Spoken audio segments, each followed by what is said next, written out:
اور تکیا لے کر روشن دان میں پھنسا دیا۔ اس کے بعد بھی میں جیسے ہی کمرے کی لائٹ بجھانے لگا تو وہ کھڑی ہو گئی، پردہ ہٹا کر کھڑکیوں کے باہر جھانکنے لگی۔ میں نے کہا کیا دیکھ رہی ہو؟ کہنے لگی لگ رہا ہے کہ کوئی ہے۔ میں نے کہا یہ کیا تماشا بنا رکھا ہے، میرے سارے موڈ کا ستیہ ناش کر رہی ہو، کوئی نہیں ہے یہاں۔ لیکن وہ گھبرائی ہوئی تھی، کھڑکی کھول کر دائیں بائیں دیکھنے لگی۔ اس نے چٹکنی لگا دی، پھر پردے بھی اچھے طریقے سے کھڑکیوں کے سامنے کر دیے، پھر واش روم کا دروازہ دیکھنے لگی، پھر تیز تیز چلتی ہوئی واش روم کے دروازے تک پہنچی۔ میں حیرت سے اس کی یہ ساری حرکتیں دیکھ رہا تھا۔ واش روم کا دروازہ کھول کر وہ واش روم کا پورا جائزہ لینے لگی۔ میں نے کہا تمہیں ہوا کیا ہے، کیا دیکھ رہی ہو؟ کہنے لگی یہ واش روم میں سوراخ کیسا ہے؟ واش روم کی دوسری جانب کیا ہے؟ میں چلتا ہوا واش روم کے پاس گیا، دیکھا تو ایک سوراخ تھا۔ پہلے تو میں نے بھی کبھی غور نہیں کیا تھا۔ میں نے دیکھا تو واش روم کے ایک کونے میں کچھ سیمنٹ اترا ہوا تھا، بیچ میں کچھ سوراخ نما چیز تھی، لیکن دیوار ہی تھی۔ میں اسے کہنے لگا تم یہ سب کیا دیکھ رہی ہو؟ کہنے لگی پلیز جمال اسے بند کر دیں۔ میں نے کہا دماغ خراب ہے تمہارا، شادی کی رات میں سیمنٹ لے کر یہ سوراخ بند کروں؟ کہنے لگی پلیز کر دیں، یہاں سے کوئی ہمیں دیکھ سکتا ہے۔ میں نے کہا ادھر آؤ تم۔ میں نے اس کا ہاتھ پکڑا اور اسے بیڈ پر لا کر بٹھا دیا۔ مجھے سمجھ نہیں آ رہا تھا کہ آج کی رات اسے ہوا کیا ہے۔ بار بار گھبرا رہی تھی، بار بار پورے کمرے کا جائزہ لے رہی تھی، ایک ایک کونا دیکھ رہی تھی۔ شاید وہمی قسم کی تھی، حالانکہ ایسے وہم لڑکوں کو زیادہ ہوتے ہیں۔ بہرحال میں اس سے کچھ اپنی باتیں کرنے لگا، گھر کے ماحول کے بارے میں بتانے لگا کہ میری والدہ نہیں ہے، اسی لیے سب کچھ تمہیں جلدی سنبھالنا پڑے گا۔ لیکن میں نے نوٹ کیا کہ وہ میری باتیں غائب دماغی سے سن رہی ہے، بس کمرے کو ٹکر ٹکر دیکھے جا رہی ہے، جیسے پتہ نہیں کمرے میں کون سا شگاف تلاش کر رہی ہو۔ میں نے کہا شائستہ پلیز مجھے دیکھو، ادھر ادھر کیا دیکھ رہی ہو؟ میں نے اس کا رخ اپنی جانب کیا، پتہ نہیں اسے کیا پریشانی تھی۔ بہرحال صبح سویرے جب میری آنکھ کھلی تب تک وہ سادہ لباس پہنے اپنے بالوں میں کنگھا کر رہی تھی۔ میں نے دیکھا ابھی بھی اس کے چہرے پر بدحواسی سوار تھی۔ میں نے کہا کہ ناشتہ میں بازار سے لے آتا ہوں۔ میں بھی اٹھ کر بیٹھ چکا تھا۔ کہنے لگی نہیں میں بنا لوں گی، کوئی بات نہیں۔ میں نے دیکھا کہ جیسے اس کی آنکھوں کے کنارے جلدی سے اس نے صاف کیے تھے، پھر اپنے بالوں کو باندھ کر فٹافٹ سے خود پر دوپٹہ لپیٹا، اپنا پورا سر اور بال چھپا لیے۔ دوپٹہ کافی بڑا تھا، وہ آدھی سے زیادہ چھپ چکی تھی۔ پھر کمرے سے باہر چلی گئی، لیکن بے حد نروس سی تھی، میک اپ تک نہیں کیا تھا۔ میں بھی نہانے چلا گیا۔ فریش ہو کر کمرے سے باہر نکلا تو وہ کچن میں سارے کیبنٹ کھول کر چیزیں ڈھونڈنے اور دیکھنے کی کوشش کر رہی تھی کہ کہاں کیا رکھا ہے، لیکن ساتھ ساتھ میں نے دیکھا کہ وہ دوپٹے کے پلو سے آنسو صاف کر رہی تھی، پتہ نہیں کیوں، حالانکہ میں نے تو اس کی ساتھ بڑی محبت سے اس رشتے کا آغاز کیا تھا۔ میرے دل میں اسے دیکھ کر عجیب سے وسوسے اور سوالات سے اٹھنے لگے کہ آخر وہ رو کیوں رہی ہے؟ ایسا تو نہیں تھا کہ اسے اپنے گھر والوں کی یاد ستا رہی تھی، شاید شادی کی پہلی صبح کام کر پڑ رہا ہے، اس لیے برا لگ رہا ہوگا۔ لیکن میں نے تو کہا تھا کہ میں ناشتہ لے آتا ہوں۔ بہرحال میں کچن میں آ گیا۔ میں نے کہا کیا کر رہی ہو؟ کہنے لگی نہیں کچھ نہیں، دیکھ رہی ہوں کہ کہاں کیا پڑا ہے۔ میں نے کہا بھی کہ مجھے بہت برا لگ رہا ہے، تم باہر بیٹھو، میں نے ناشتہ لے آتا ہوں۔ لیکن وہ کہنے لگی نہیں کوئی بات نہیں، میں بنا دوں گی۔ جب تک اس نے ناشتہ بنایا میرے والد بھی اٹھ گئے تھے، وہ بھی ٹیبل پر بیٹھ گئے۔ کہنے لگے واہ بھائی، میری بیٹی نے تو آتے ہی کچن سنبھال لیا۔ اس وقت شائستہ ناشتہ ٹیبل پر لگا رہی تھی۔ مجھے برا یہ لگا کہ اس نے میرے والد کو سلام نہیں کیا تھا، نہ سر پہ پیار لیا، بلکہ انہیں دیکھتے ہی اس نے ماتھے پر بل ڈال لیے تھے۔ چہرے کی رنگت پھر سے اڑنے لگی تھی۔ وہ میرے برابر بیٹھ گئے۔ میں نے کہا شائستہ ابا جی کو سلام کرو، تو نظریں جھکائے اس نے سلام کیا۔ ابا جی کہنے لگے وعلیکم السلام، جیتی رہو سدا سہاگن رہو۔ لیکن شائستہ کے ماتھے کے بل ٹھیک نہیں ہو رہے تھے، پتہ نہیں کیا۔ میں نے غور کیا تو اس کے ہاتھ پر لرزہ سا طاری تھا، اس نے ٹھیک سے کچھ کھایا بھی نہیں تھا، بس چائے کے گھونٹ بھر رہی تھی۔ میرے والد نے کہا، بیٹا تم ٹھیک سے کھاؤ، یہ تمہارا ہی گھر ہے۔ لیکن اس نے کوئی جواب نہیں دیا۔ مجھے اس کی یہ بات بہت بری لگ رہی تھی۔ آخر ایسا بھی کیا تھا؟ میرے والد گھر کے بزرگ تھے اور واحد بزرگ تھے، وہ کیوں میرے والد کو نظر انداز کر رہی تھی؟ یہاں تک کہ ان کی بات کا جواب تک نہیں دے رہی تھی۔ بہرحال رات کو چھوٹا سا ولیمہ کیا گیا، جہاں پہ اس کے گھر والے بھی آئے تھے۔ پتہ نہیں اپنی ماں کو دیکھ کر وہ یوں لپٹی جیسے پتہ نہیں کیا ہو گیا ہو، پھر رونے لگی۔ اس کی والدہ کہنے لگی، تمہیں کیا ہوا ہے؟ ارے ولیمے کا جوڑا پہن رکھا ہے، میک اپ کیا ہوا ہے، رو کیوں رہی ہو؟ اور مجھے اس کا رونا بہت برا لگا تھا۔ اس کے گھر والے کیا سوچیں گے کہ پتہ نہیں میں نے اس کے ساتھ کیا کیا ہے۔ بہرحال ولیمہ بے گزر گیا، لیکن جب بھی میں کمرے میں آتا تو وہ بڑی نروس ہو جاتی، گھبرائی گھبرائی سی رہتی تھی۔ کمرے کا دروازہ بھی بند ہوتا تھا۔ اکثر مجھے دکان سے آنے کے بعد دروازہ کھٹکھٹانا پڑتا تھا، پھر جا کے دروازہ کھولتی تھی۔ پہلے پوچھتی تھی کہ کون ہے؟ جب میں کہتا میں ہوں، دروازہ کھولو، تو کھول دیتی۔ پریشان نظر آتی تھی۔ میں نے کہا، کیا ہوا ہے تمہیں؟ کمرے کا دروازہ کیوں بند کیا ہوا ہے؟ تو کہنے لگی، ویسے ہی مجھے گھبراہٹ سی ہو رہی تھی۔ میں نے کہا، ایسے بھی کیا گھبراہٹ؟ میرے ابا گھر میں اکیلے ہوتے ہیں اور تم دروازہ بند کیے بیٹھی رہتی ہو، انہیں کسی چیز کی ضرورت ہو سکتی ہے۔ میری بات سن کر وہ کمرے سے باہر چلی گئی اور کھانا بنانے لگی۔ میں حیران تھا کہ اس نے ابھی تک کھانا ہی نہیں بنایا۔ میں اپنے والد کے کمرے میں انہیں سلام کرنے گیا تو ان کا موڈ بھی کافی خراب تھا۔ میں نے کہا، آپ کو کیا ہوا ہے؟ کہنے لگے، نہیں کچھ نہیں۔ میں نے کہا، یہ شائستہ نے کھانا کیوں نہیں پکایا؟ کہنے لگے، پتہ نہیں بیٹا، کیا بات ہے؟ جب سے تم دکان جانے لگے ہو، اس لڑکی کی عجیب و غریب حرکتیں شروع ہو گئی ہیں۔ مجھے دیکھتے ہی ماتھے پر بل ڈال لیتی ہے، اپنے کمرے میں جا کے دروازہ بند کر دیتی ہے۔ پتہ نہیں کیا مسئلہ ہے اس کے ساتھ۔ میں نے صبح کا ناشتہ کر لیا تھا، لیکن دوپہر کو کچھ نہیں کھایا تھا، اور اس نے پوچھا تک نہیں کہ ابا جی آپ اب کیا کھائیں گے کیا نہیں۔ یہ سن کر میں ابا جی کے سامنے ضرور شرمندہ ہو گیا تھا۔ میں کچن میں آیا تو وہ فٹافٹ کھانا بنا رہی تھی، آٹا گوندھ رہی تھی۔ میں نے کہا، یہ ٹائم ہے تمہارا کھانا پکانے کا؟ کہنے لگی، جمال بس آدھے گھنٹے میں پک جائے گا۔ میں نے کہا، بات یہ نہیں ہے، بات یہ ہے کہ یہ وقت کھانا پکانے کا نہیں ہے، اور تم نے دوپہر کو ابا جی کو کھانے تک کا نہیں پوچھا۔ کہنے لگی، ہاٹ پاٹ میں روٹی پڑی تھی اور سالن بھی فریج میں تھا، انہیں بھوک لگی تھی تو اوون میں گرم کر کے کھا لیتے۔ میں نے کہا، کیا مطلب وہ اوون میں گرم کر کے کھا لیتے؟ میں نے کہا، دیکھو میرے والد تمہارے باپ کی جگہ ہیں، ان کا خیال رکھا کرو۔ لیکن اس کی آنکھوں میں موٹے موٹے آنسو جھلملانے لگے۔ میں حیران تھا۔ میں نے کہا، کیا ہوا؟ تو کہنے لگی، آپ کو نہیں پتا کہ وہ کیا ہیں؟ میں نے کہا، کیا مطلب ہے تمہارا؟ وہ کہنے لگی، کچھ نہیں، کوئی مطلب نہیں ہے۔ پھر ہانڈی میں چمچ چلانے لگی، پھر کہنے لگی، میں بس 20 منٹ میں روٹی پکا دیتی ہوں۔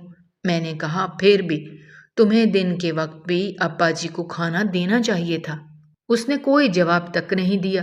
میرے والد نے پھر بھی اپنا منہ ٹھیک کر لیا، کھانے کے دوران بار بار کہتے کہ شائستہ بیٹی یہ کھاؤ، شائستہ بیٹی وہ کھاؤ۔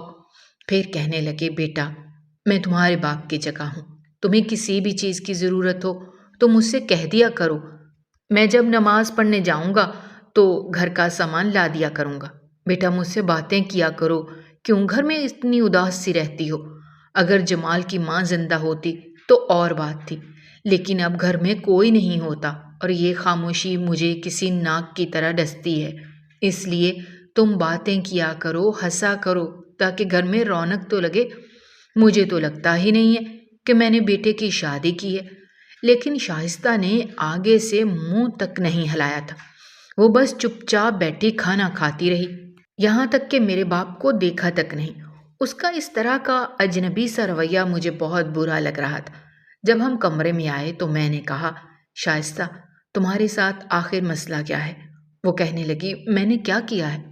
میں نے کہا، میرے والد تم سے بات کر رہے ہوں تو تم یوں بیٹھی ہوتی ہو جیسے اجنبی ہو، جواب تک نہیں دیتی۔ وہ کہنے لگی میرا مزاج ہی ایسا ہے۔ میں نے کہا تو پھر بدلو اپنے مزاج کو، مجھے اچھا نہیں لگتا۔ تم میرے باپ کے ساتھ اپنا رویہ درست رکھا کرو۔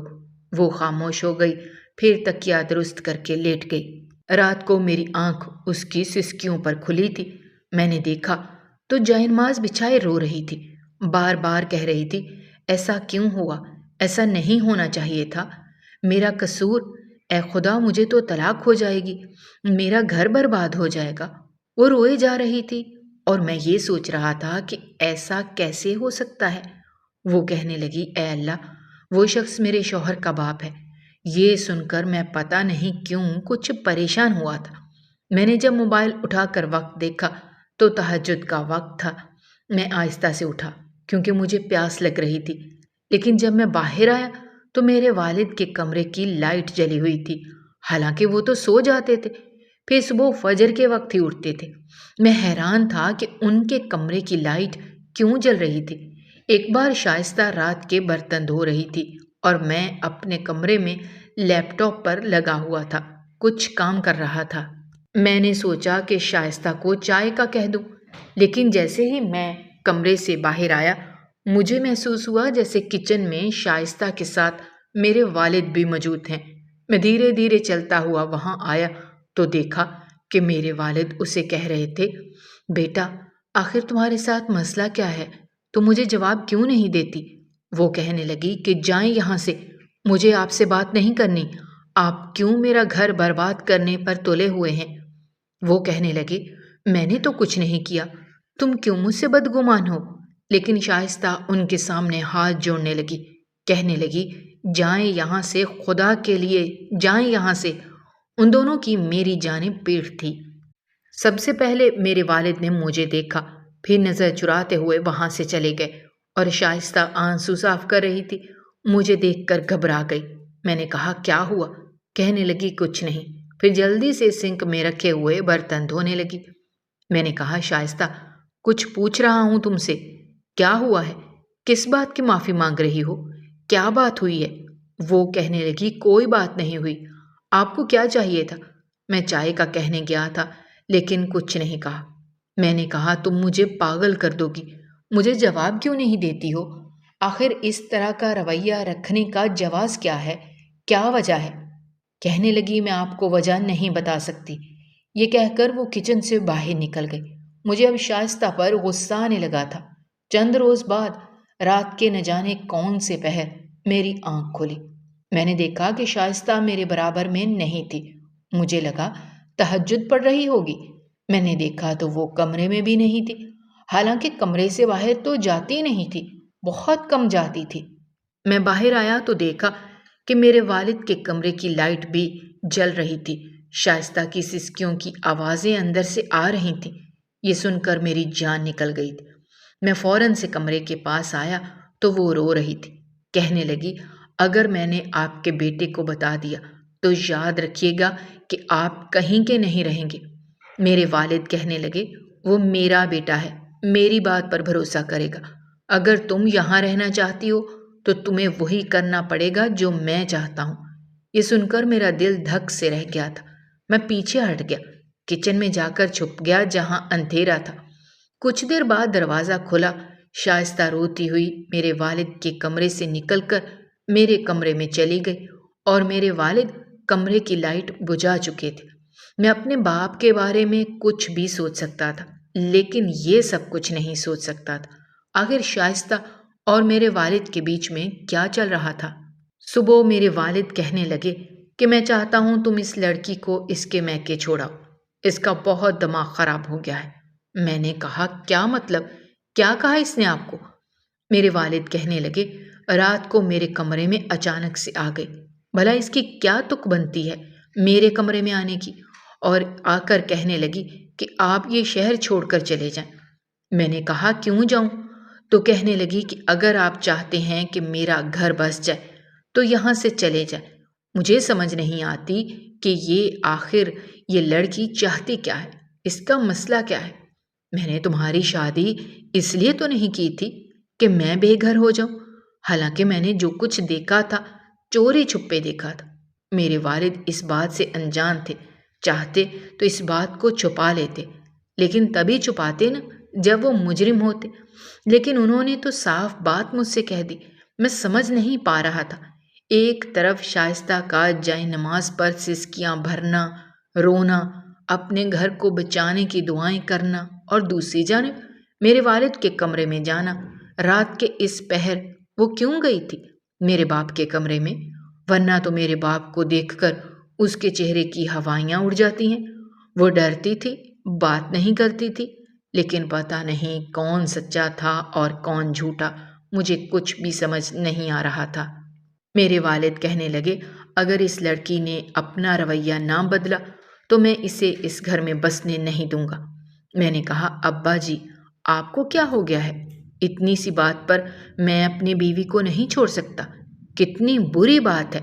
وہ کہنے لگے، اس کا مطلب ہے تم مجھے چھوڑ دو گے؟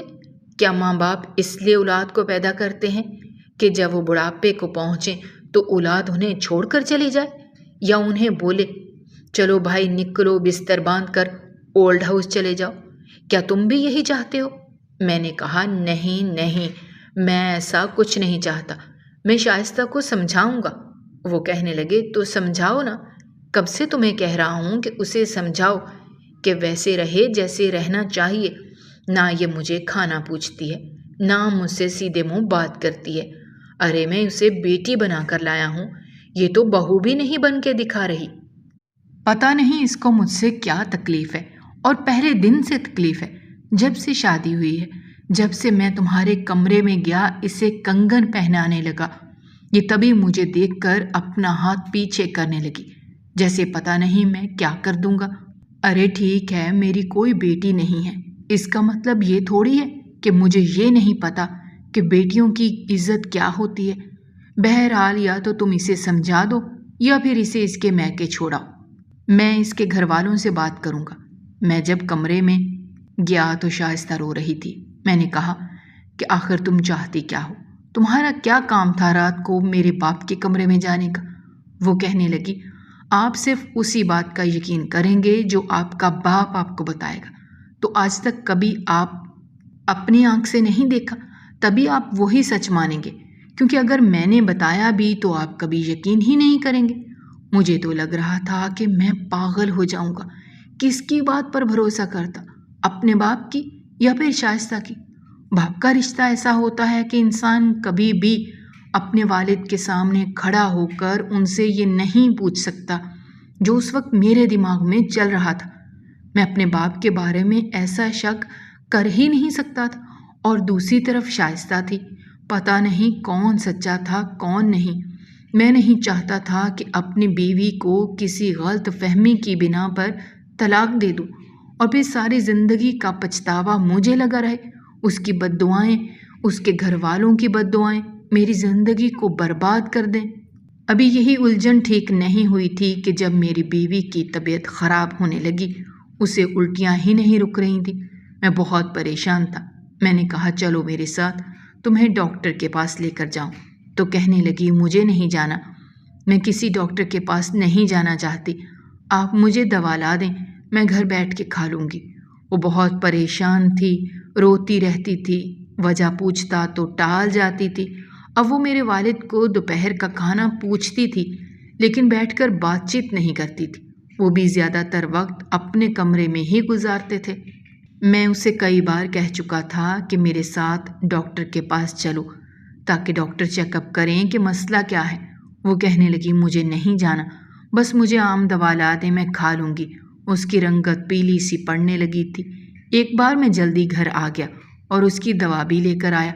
ڈاکٹر کہہ رہا تھا کہ یوں کبھی بھی مرض کا پتہ نہیں چلتا، آپ اپنی بیوی کو لے کر آئیں۔